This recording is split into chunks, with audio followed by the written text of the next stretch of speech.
In the tranquil of Willoughby Hills, Ohio, the peaceful life of the Cannell family shattered on November 12, 2012. Kevin, a truck driver, and Lisa, a social worker, lived with their children. Megan, Lisa's daughter from a previous marriage, and Haley, their 3-year-old. Also part of their family was Sabrina, an 18-year-old foster daughter who recently turned adult. You recognize this knife? And you attacked her with such vigor and force that you managed to put a 20-degree bend in a stainless steel knife, correct? The night took a chilling turn when Lisa, home with the children while Kevin was away working, fell victim to a brutal attack. Stabbed 178 times, the details of her tragic death unfolded through the frantic 911 call made by Megan, who stumbled upon the horrifying scene. 911 was an emergency. What's going on? Who had the knife? What's going on? Is someone hurt? She's stabbing my mom. She stabbed your mom? Please, 251 Chagrin Drive, let us know the stab wound. Detention. This call, echoing with fear and confusion, began a dark saga rooted in family secrets and betrayal. At first glance, it seemed a case of sibling jealousy gone awry. Sabrina, the elder foster daughter, had been awake late into the night, absorbed in a school project. As Megan and Haley slept, tragedy silently unfolded upstairs. Sabrina, unable to sleep due to a headache, went downstairs to find relief in painkillers.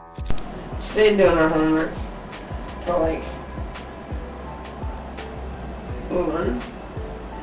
When I was, no, it was like 12. Went upstairs, tried to go to sleep. I couldn't go to sleep, so I went to go get some Advil. Ibuprofen. Because my head hurts, because I have really bad headaches. When I feel like it. After that... Where did you take ibuprofen from? In Kevin's bathroom. That's Where? where it's held. Kevin and Lisa's bedroom. That's where it's held. Kevin and Lisa's bedroom? Okay. Where is it at? Is it actually in a medicine cabinet? Mm-hmm. Okay. Is it on the first shelf, the second shelf, the third shelf? Do you recall? I believe that there's only 2 shelves. Okay. And it's on the bottom. On the bottom shelf? In the haze of the night, a series of events unfolded that led to a confrontation in Lisa and Kevin's bedroom, a confrontation that ended in unimaginable violence.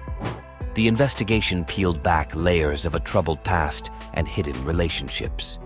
Sabrina, once a troubled child taken in by the Cannell family, was now an adult navigating newfound freedoms. But beneath the surface, tensions brewed, a web of secrets involving an inappropriate relationship with the foster father, Kevin, emerged. The motive behind Lisa's murder became clearer as investigators delved deeper into Sabrina's past and her interactions within the family.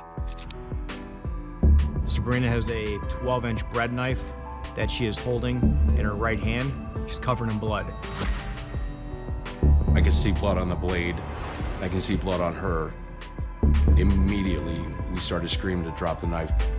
It almost like snapped her out of whatever she was in, back to some type of reality. I kicked it away from her and we put her down on the floor.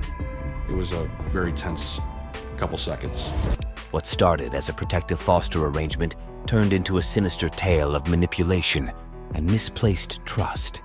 As the community of Willoughby Hills grappled with shock and disbelief, questions lingered. How could a family so seemingly ordinary hide such dark truths? What drove Sabrina to commit such a heinous act against the woman who had taken her in? Born to Susan Edwards and Mark Zunich, both with extensive criminal records, Sabrina's childhood was anything but stable. To a youth shelter where she did not want to be. She's getting along with the family. She's doing great at school. She's not getting in trouble. Things seem to be looking up for her. I couldn't find anything indicating something like this could happen. Raised amidst frequent police visits and domestic turmoil, her formative years were scarred by her father's erratic behavior and her mother's own troubled past. By the age of 14, Sabrina found herself in a county-run group home, grappling with anger issues and behavioral challenges. It was here that her path took a turn when she was placed in the care of Lisa Cannell, a compassionate social worker familiar with troubled youth.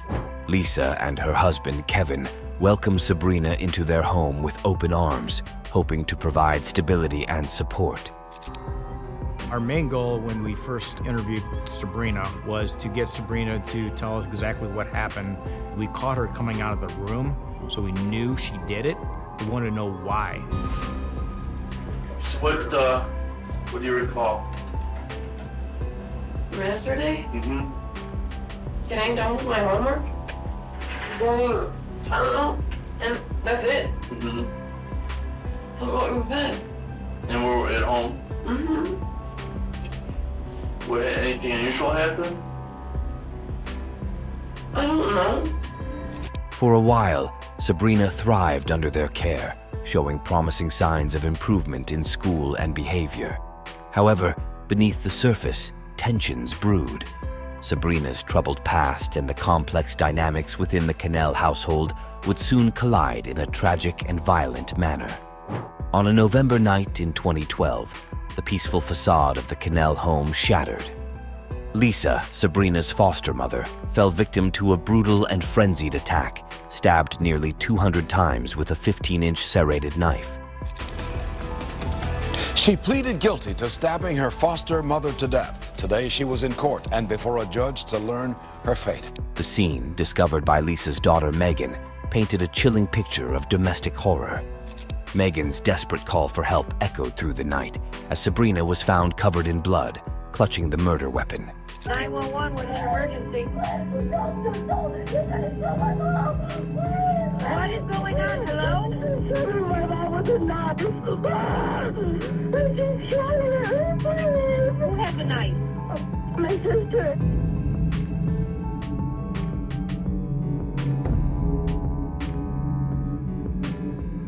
Where is your sister? Quick! Well, I got everyone coming to you, honey. Where is your sister?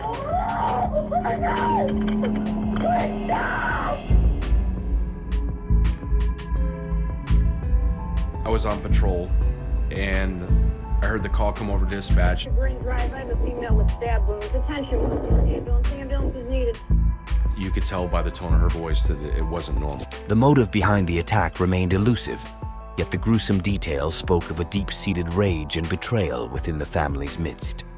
Investigations unveiled a troubling history.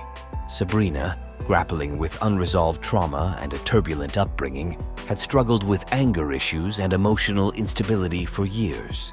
Her arrival in the Cannell home offered a glimpse of hope, but underlying tensions and hidden resentments would ultimately erupt in violence. I mean, he's more the one that helps me out because this has Megan to deal with, and so we made agreements a long time ago that if I need anything, that I can go to Kevin. How about with Lisa? How are you feeling with her? Mainly because I've never been the best. She's never seemed to like me, and she's been wanting me out of the house.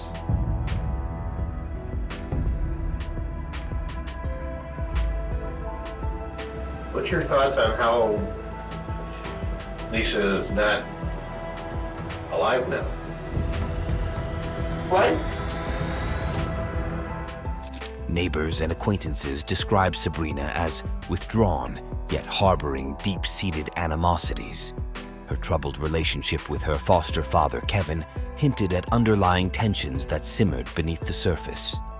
As the community grappled with the aftermath of Lisa's tragic death, questions lingered.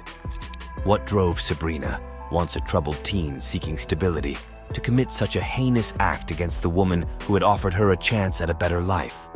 Lisa Cannell, a dedicated social worker, and Kevin Cannell, a truck driver, seemed to have it all. A blended family with Lisa's daughters Megan and Haley, and their foster daughter Sabrina. Well, you had a knife. You stabbed Lisa. I did. Yes, you did. And Megan called the police. That can't be true. Bree, it is. I'm sorry. This was really dead. Yes, dead. Sorry. I don't believe this. Nobody else was hurt. Nobody else was hurt. Thank goodness. Sabrina never denies committing the murder. She just acts confused when I tell her that she's the one who killed Lisa Knoefel. We could have waited here for 4 days and we were probably going to get the same answer from her. We made the decision that we're just going to cut this down because she's not going to give us anything else that we need. From the outside, their home on Chagrin Drive appeared idyllic, but beneath the surface, tensions brewed.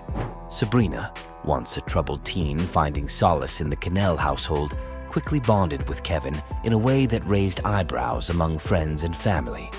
What began as a foster relationship turned into something more sinister, an illicit affair that Sabrina believed was love, concealed from Lisa and the rest of the family. Sabrina felt sidelined, especially in Lisa's interactions with Haley, and resentment festered. It wasn't her first time taking in a foster kid, so I do remember when we actually went to go pick up Sabrina. She was really nice, and I thought she could be a big sister figure for me. She worked a lot in counseling, how to cope and how to manage with everything she was going through. She was going to class, getting good grades. I think Sabrina really was thriving in their home. Despite complaints to the police about physical restraint, Sabrina's petitions to remain with the Cannells after turning 18 were granted, with no apparent red flags from social services. Behind closed doors, tensions escalated. In September 2012, police responded to a domestic disturbance call at the Cannell home, revealing cracks in Kevin and Lisa's marriage. Kevin's alleged altercation with Megan further strained family dynamics, fueling Lisa's suspicions of an affair between Kevin and Sabrina. Kevin, confiding in friends about his marital discord and suspicions, showed photos of Sabrina, including modeling shots, raising concerns about an inappropriate relationship. Neighbors and friends, unnerved by Kevin and Sabrina's unusually close bond and suggestive jokes, missed critical warning signs. Sabrina, once a troubled youth finding stability with the Cannells, became entangled in a web of deceit and manipulation that culminated in a horrific crime. I started to notice that something wasn't right between Sabrina and Kevin. Lisa being in the field of, working for the Job and Family Services in the sex division, I think she had a pretty good inkling on what was going on. Sabrina had never experienced a stable family, a loving household, the sense of security, the sense of belonging. Kevin seemed to know how to prey on Sabrina's vulnerabilities. Kevin Knoefel is a sexual predator. He was no better than the people that sexually abused the kids that Lisa was trying to help. As tensions escalated in the Cannell household, Kevin's marriage with Lisa deteriorated. In October 2012, Kevin, contemplating divorce, confided in friends about his tumultuous relationship and financial concerns. In the aftermath, Kevin's behavior raised eyebrows. Upon learning of his wife's murder, he displayed an unsettling calmness, inquiring about his daughters while demanding access to Sabrina, his foster daughter turned lover. His demeanor, described as eerily composed by officers, contrasted sharply with the horror unfolding in his family home. The night before the murder, and he didn't get back into town until after Lisa's death. So we want to know from his perspective as to if there was any argument going on at the house before he left. And then you told me you wanted to talk about his wife's work. Correct. That's the subject matter. Yes. So. I told his lawyer that we would just talk about the work, but I was hoping that maybe he would open up and give us some insight as to what was going on and why the reason that this happened. Kevin, do you know anything that was happening at the house the night before you left for work that night? Well, hang on a second. We just talking about his wife's work. What's going on at the house the night before is not his wife's work. Okay. Where does your wife work at? County Children's Institute. What does she do there? She was a social worker for the children's section. He was looking down. There was no tears. There was no anger. Were you and Lisa in the process of going through a divorce? Okay, now we're getting outside the scope. Kevin Knoefel was not willing to help the police in finding out exactly what happened to his wife. Why is he not cooperating with us? Meanwhile, Sabrina's initial denial and amnesia regarding the murder quickly crumbled under the weight of evidence. Her eventual arrest marked the beginning of a harrowing journey through the criminal justice system, while Kevin began to swiftly move on with his life. In a shocking turn of events, Sabrina, facing the harsh reality of prison, decided to reveal the truth. Kevin had told me Lisa needed to die, she confessed, unveiling a meticulously planned murder plot fueled by greed and illicit desires. Kevin's motive became clear. He stood to gain significantly from Lisa's death. It was Kevin Knoefel, my foster father. It was Kevin's idea, and it was talked about after we were having sexual relations, and him and Lisa were having problems in marriage. He wanted to get a divorce, but Haley, which is a 3-year-old daughter of his and her, was in the picture, and he wanted full custody. She would get custody or it would be shared, and he didn't want that happening. So the alternative was for this to happen. When was it, after you started to live there on a daily basis, that your relationship with Kevin changed? When did the sexual nature start to change? It all started not with sex, but with massages, because he was a truck driver and his legs would cramp, so it was inner thigh. Then it progressively got into sex. With multiple life insurance policies totaling approximately $785,000, Kevin viewed his wife's demise as a financial windfall. Her $50,000 salary was a lot to make up, he callously remarked as he swiftly liquidated insurance payouts to fund a lavish lifestyle. With Sabrina's cooperation, the sinister plot unfolded. Discussions of murder surfaced months before the fatal night. Plans involving hired assassins and failed attempts using firearms painted a chilling picture of premeditation. Sabrina's willingness to obey Kevin's commands highlighted the depth of manipulation she endured. To get a divorce, but Haley, which is a 3-year-old daughter of his and her, was in the picture, and she would get custody, and he didn't want that happening. He said, well, look, I'm gonna kill myself because I can't deal with this anymore. And so when he said that, it kind of triggered me. I was like, no, I don't want that to happen. That's what he manipulated me with, and so I was like, okay, I'll do it. Why doesn't he kill her?